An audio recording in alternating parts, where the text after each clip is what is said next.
Good evening, family.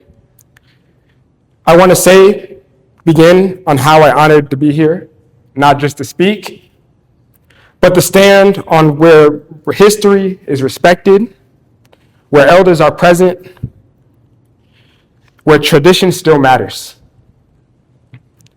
I was invited here not because I have all the answers, but because my story represents something deeper. It represents continuity. It represents what happened when we remember who we are. Kwanzaa is not just a celebration on a calendar. It's a reminder of what already lives inside of us. Before systems defined us, before media distorted us, before economics tried to limit us, we were already people with structure, discipline, values, and vision. Self-determination did not start with us. It was passed to us. We come from builders, not beggars. We talk about self-determination.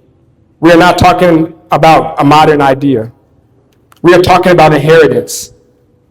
We come from kings and queens, from architects of trade, education, and governance. We come from people like Mansa Musa, whose wealth was not measured in gold, but in systems, scholars, and cities. We come from people who understood land, ownership, and legacy long beyond this country existed. That is our bloodline. So when we look at our current condition of our community, we must be clear about something. This moment is not the full story.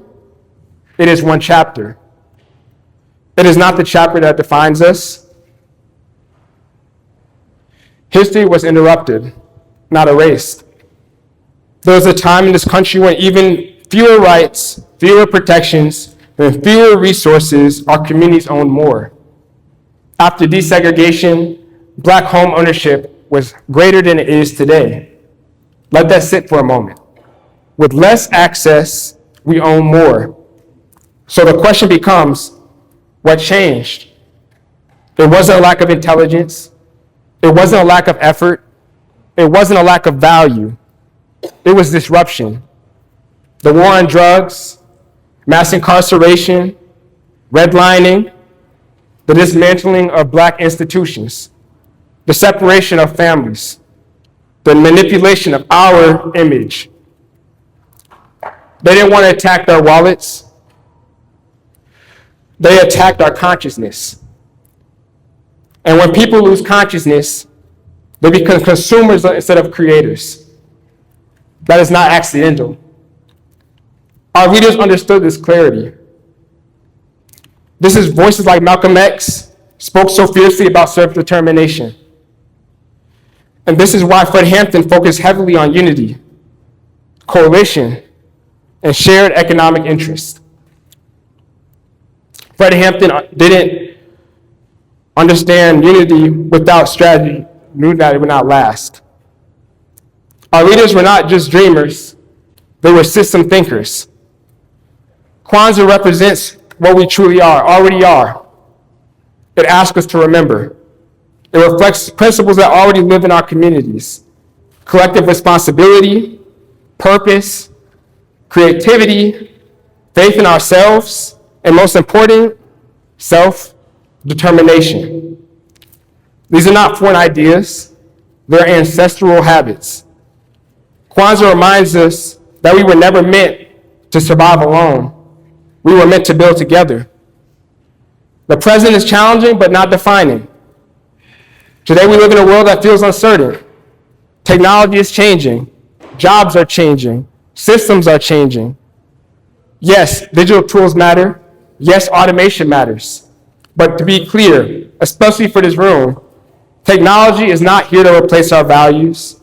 It is revealing whether we still have them. The danger is not technology. The danger is disconnection. If we use modern tools without ancestral wisdom, we lose ourselves. But if we bring our history into the future, we become unstoppable. My story is proof of continuity. I stand here as a young man not to stand alone. I carry my family. I carry my elders. I carry the lessons from passed down to me. Everything I am building in education, in business, in community is rooted in who came before me. Not to abandon our culture, but to protect it. Not to replace tradition, but to translate it. My generation doesn't need to erase history to move forward. We need to extend it. We must write our own narrative. One of the greatest dangers in this era is letting someone else tell our story. Media does not tell the full story. Statistics doesn't tell the full story. Struggle does not tell the full story. Our resilience tells our story. Our creativity tells our story. Our ability to rebuild tells our story. We are not defined by what was taken from us. We are defined by what we continue to build. Wealth is more than just money. Wealth is a mindset. Wealth is purpose. Wealth is family. Wealth is community. Wealth is ownership in our time, our labor, our image, and our future.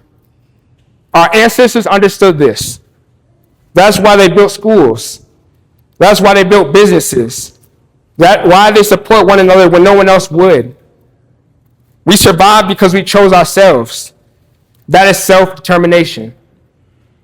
The story is still being written.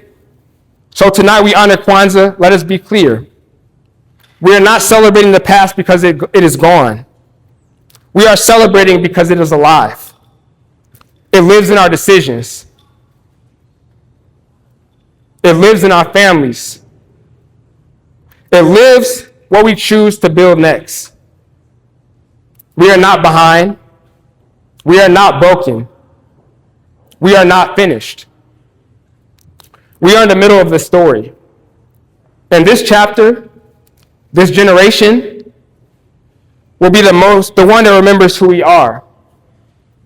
Each and every one of us has an opportunity to write what story we want to leave behind and where our future continues to go. It is not about a lack of information, a lack of resources. It is what we choose to build into the future, and that's self-determination means to me. Thank you.